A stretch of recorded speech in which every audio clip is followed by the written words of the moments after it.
Class 10th Bihar board geography की पाठ्य पुस्तक इकाई 1 भारत संसाधन एवं उपयोग इकाई 1 का ये खंड ग यानी चैप्टर नंबर 4 है वन्य एवं वन्य प्राणी संसाधन। देखिए वन्य और वन्य उसमें रहने वाले वन्य प्राणी ये दोनों प्राकृतिक संसाधन में आते हैं। पेड़ पौधे और जो वन में निवास करते हैं शेर हाथी जितने भी वन्य प्राणी हैं वो सारे प्राकृतिक संसाधन हो गए। तो चलिए हम इसके सारे अभ्यास के प्रश्न सबसे पहले शुरू होता है हमारा ऑब्जेक्टिव प्रश्न। पहला है भारत में 2001 में कितने प्रतिशत भौगोलिक क्षेत्र में वन का विस्तार था।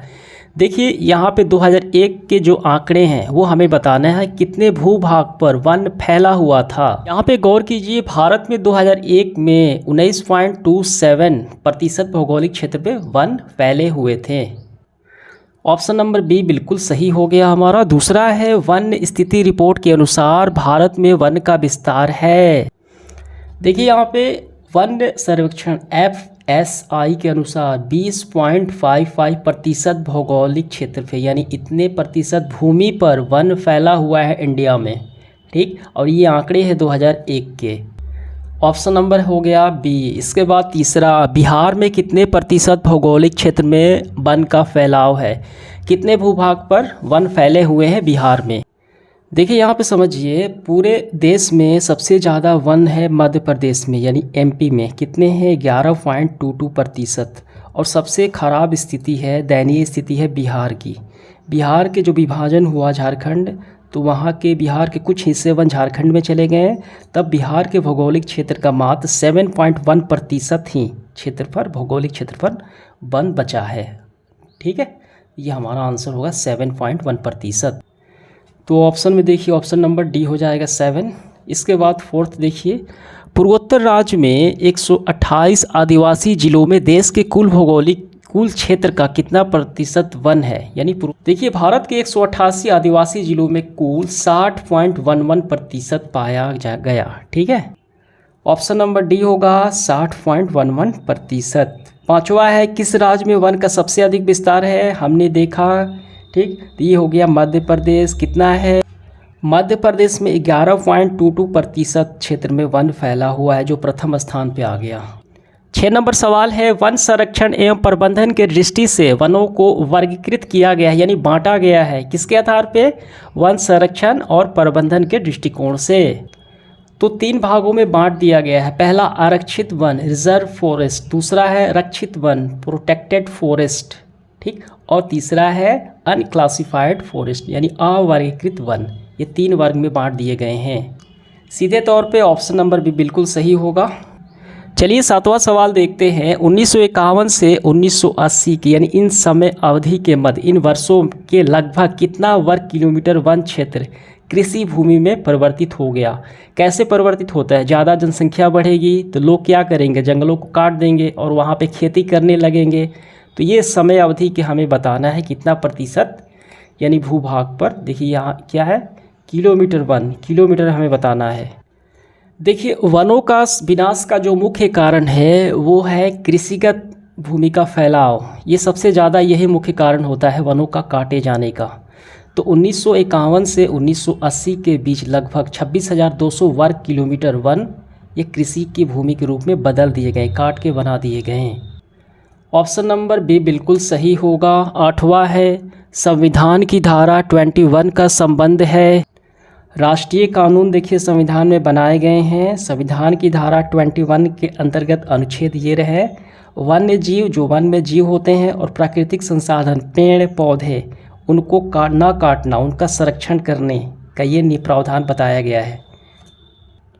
ऑप्शन नंबर ए बिल्कुल सही होगा। 9 नंबर है एक NGO की वन की रिपोर्ट के अनुसार 1948 में विश्व में कितने हेक्टेयर भूमि पर वन का विस्तार था। कब की अवधि 1948 में हमें बताने हैं। यहाँ पे देखिए यहाँ वितरण की जब हम बात करते हैं तो 1948 में विश्व में 4 अरब हेक्टेयर पर वन का क्षेत्र का विस्तार था। ऑप्शन नंबर बी होगा। 10 नंबर है प्राकृतिक संसाधनों का संरक्षण यानी बचाव 1968 में कौन सा कन्वेंशन हुआ था। अंतर्राष्ट्रीय कानून बने हुए थे जो प्राकृतिक संसाधनों के बचाने हेतु 1968 में अफ्रीकी कन्वेंशन हुआ था। ऑप्शन नंबर ए होगा। 11 नंबर, इनमें से कौन सा जीव केवल भारत में ही पाया जाता है? यहाँ पे नज़र डालिए, गंगा की जो डॉल्फिन है ये सिर्फ भारत में ही पाई जाती है। ऑप्शन नंबर बी होगा। इसके बाद देखिए 12, भारत का राष्ट्रीय पंछी हम सभी जानते हैं मोर यानी मयूर होगा। 13 नंबर है, मैंग्रोव्स का सबसे अधिक विस्तार है। देखिए यहाँ पे नज़र डालिए, मैंग्रोव्स जो एक प्रकार के तटीय वन है, पश्चिम बंगाल के सुंदरबन में ये पाए जाते हैं। ऑप्शन नंबर बी होगा। इसके बाद 14, टैक्सोल का उपयोग होता है। यहाँ पे देखिए, चीड़ की छाल, पत्तियों, टहनियों और जड़ों से टैक्सोल नामक एक रसायन यानी केमिकल निकलता है जिसका प्रयोग कैंसर रोग के उपचार में होता है। ऑप्शन नंबर सी, चरक का संबंध किस देश से था? हम सभी जानते हैं चरक का संबंध ये आयुर्वेद से है, तो ये भारत से है। चलिए देखते हैं, इसके बाद हमारा सब्जेक्टिव प्रश्न शुरू होता है, लघु उत्तरीय प्रश्न। पहला सवाल है, बिहार में वन्य संपदा की वर्तमान स्थिति का वर्णन कीजिए। देखिए, वर्तमान स्थिति का मतलब है कि आज के तिथि में, आज के समय में जो बिहार में वन है कितने भौगोलिक यानी भूभाग पर फैले हुए हैं, किन किन जिलों में हैं, ठीक, और क्या इसकी स्थिति है वो बताने हैं। इसका उत्तर लिखेंगे हम यहाँ से। बिहार विभाजन के बाद यानी बिहार का जब विभाजन हुआ झारखंड से, वन्य विस्तार में बिहार राज्य दयनीय स्थिति में आ गया है क्योंकि वर्तमान बिहार में अधिकतर भूमि कृषि योग्य है। मात्र यहाँ पे देखिए 6764.14 हेक्टेयर वन क्षेत्र बच गया है यानी 7.1% ही है। बिहार के 38 जिलों में 17 जिलों में जो क्या है वन्य क्षेत्र समाप्त हो गया है। बस यहाँ तक आपका आंसर हो गया। दूसरा सवाल है, वन विनाश का मुख्य कारण को हमें लिखना है। जो वन के विनाश होते हैं, कौन कौन से कारक है जिसके कारण वन खत्म होते जा रहे हैं। देखिए यहाँ पे गौर कीजिए, जो वन का विनाश है कि दरअसल विकास के नाम पे वनों का विनाश शुरू हुआ। चाहे सड़कें बनाना हो, सड़क के चौड़ीकरण करना हो, घर बनाना हो, तो लोग विकास के नाम पे जो सरकार है, प्रशासन है, वो काट दे रही है। तो पहला तो हो गया विकास के नाम पे वनों का विनाश। दूसरा कारण, सबसे मुख्य कारण यही है, वनों का सबसे विनाश का मुख्य कारण है कृषिगत भूमि का फैलाव, यानी वनों को काट दिया गया और उस पर खेती करने लग गए लोग, ठीक। और तीसरा कारण है जो नदी घाटी परियोजनाएं होती हैं यानी बहुउद्देशीय जो परियोजनाएं होती है उससे होता है। अन्य कारण देखिए क्या है कि वन एवं वन्य जीवों के विनाश के पशुचरण और ईंधन के रूप में लकड़ियों का उपयोग भी हो गया, ठीक है। और आवास और आनंद, भोजन, इन सब के लिए लोग वनों में जो रहने वाले जीव हैं उनको मारने लगे, तो इससे क्या होगा, वन तो विनाश होगा ही। तो कुल मिलाकर हमें ऐसे इसका आंसर करेंगे, वन विनाश के मुख्य कारण निम्नलिखित है। विकास के नाम पर वन संपदा की अन्धाधुंध कटाई। दूसरा, वनों का विनाश का मुख्य कारण कृषि योग्य भूमि का फैलाव। तीसरा, विकास की बहुउद्देशीय परियोजनाओं का विकास, जैसे कि नदी घाटी परियोजनाएं होती हैं। चौथा, प्रशासनिक एवं व्यापारिक लाभ हेतु वनों की कटाई, जिसमें कि लकड़ी, औषधि, कागज का व्यापार शामिल हो गए। तो यही है वन विनाश के कारण। 3 नंबर सवाल है, वन के पर्यावरणीय महत्व का वर्णन कीजिए। वन जो है, पेड़ पौधे जो है यानी वन जो है, जंगल है, उनका पर्यावरण में क्या महत्व है वो बताना है। देखिए इसका उत्तर हम यहाँ से करेंगे तीसरे का, वन्य एवं वन्य प्राणी मानव जीवन के प्रमुख हमसफ़र है। वन्य पृथ्वी के लिए सुरक्षा कवच जैसा है। यह केवल एक संसाधन ही नहीं बल्कि पारिस्थितिक तंत्र के निर्माण में महत्वपूर्ण घटक, यानी सभी जीव एक दूसरे से जुड़े हुए हैं आहार श्रृंखला के माध्यम से। हमारा इससे अटूट संबंध है। वास्तव में वन्य प्रकृति का एक अमूल्य उपहार है। सृष्टि के आरंभ से ही मानव इसके आंचल में पोषित होता रहा है, ठीक। तो इस तरीके से देखिए, आपको कम से कम यहाँ तक आपको कर लेने हैं। आप चाहे तो इसमें से बढ़ा भी सकते हैं, लेकिन कम से कम आपको यहाँ तक इसका आंसर कर लेना है।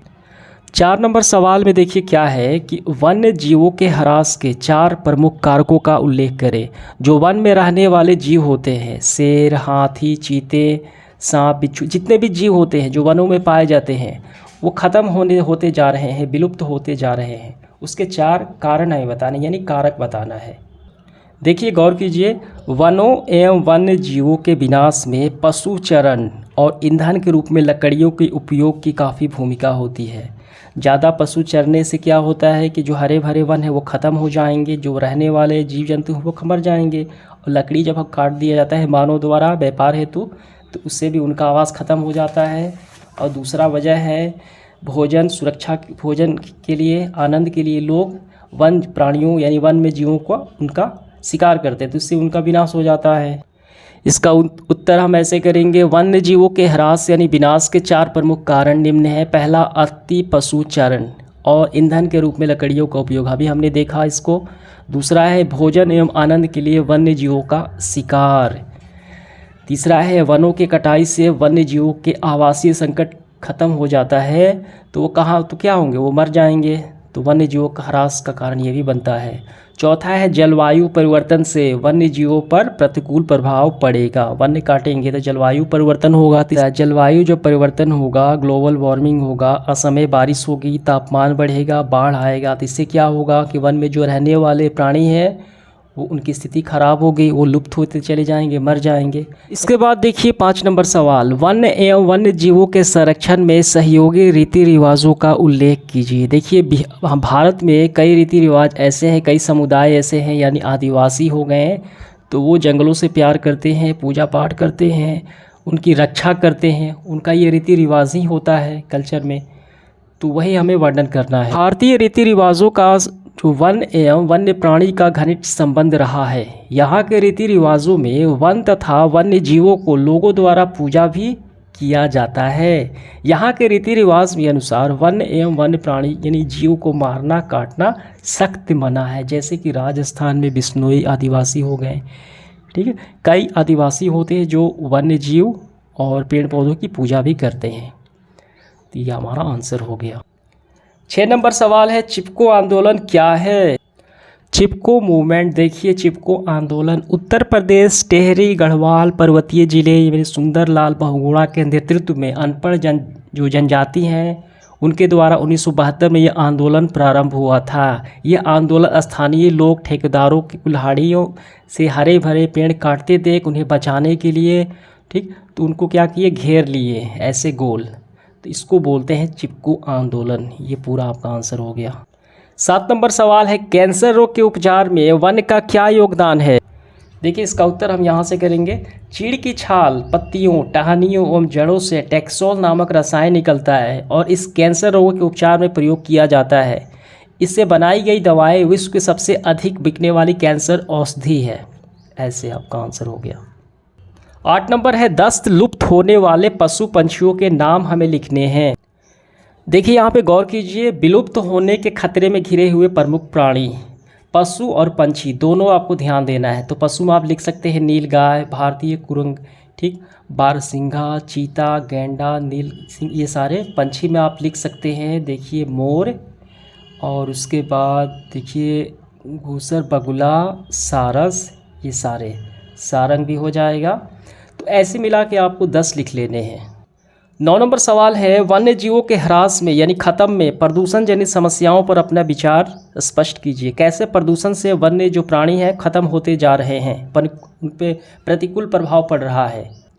इसका उत्तर लिखेंगे, प्रदूषण जनित समस्याएं। बढ़ते प्रदूषण से कई समस्याओं को जन्म दिया है। जीवों की संख्या में कमी, पारावैंगनिक किरण, अम्ल वर्षा, एसिड रेन, हरित गृह प्रभाव, अतिरिक्त वायु, जल, मृदा प्रदूषण के कारण वन्य जीवों का जो जीवन चक्र है गंभीर प्रभावित हो रहा है। इससे क्या होता है कि जीवन चक्र पूर्ण किए बिना नए प्लांट या जंतु जन्म ही नहीं हो रहे हैं, फलतः वासस्थान उपलब्ध रहने के बावजूद अन्य जीव धीरे धीरे विलुप्त होते रहे हैं, यानी हो रहे हैं। ये पूरा हो गया। 10 नंबर सवाल है आखिरी हमारा इस सेशन का, भारत के 2 प्रमुख जैवमंडल का क्षेत्र का नाम, ठीक, और उसका क्षेत्रफल कितना एरिया में फैला है और किन राज्य में है वो बताने हैं। 2 ही हमें बताने हैं। आप इनमें से देखिए सुंदरबन भी लिख लीजिए, क्षेत्रफल 9630, कहाँ है? पश्चिम बंगाल में है। मन्नार की खाड़ी इसका है 10,500, कहाँ है? तमिलनाडु में है। भारत और श्रीलंका के मध्य मन्नार की खाड़ी है। इसके बाद सिंपलीपाल है 4374, किस ज़िले में है? उड़ीसा में है। इसका क्षेत्रफल ये रहा। इसके बाद देखिए बहुत सारे हैं, पंचमढ़ी है, इसका क्षेत्रफल ये रहा 4926, ये कहाँ है? मध्य प्रदेश में है। तो इस तरीके से हमारा सेशन समाप्त हुआ और इसके अगले वीडियो में हम इसके लॉन्ग क्वेश्चंस को कंप्लीट करेंगे। धन्यवाद।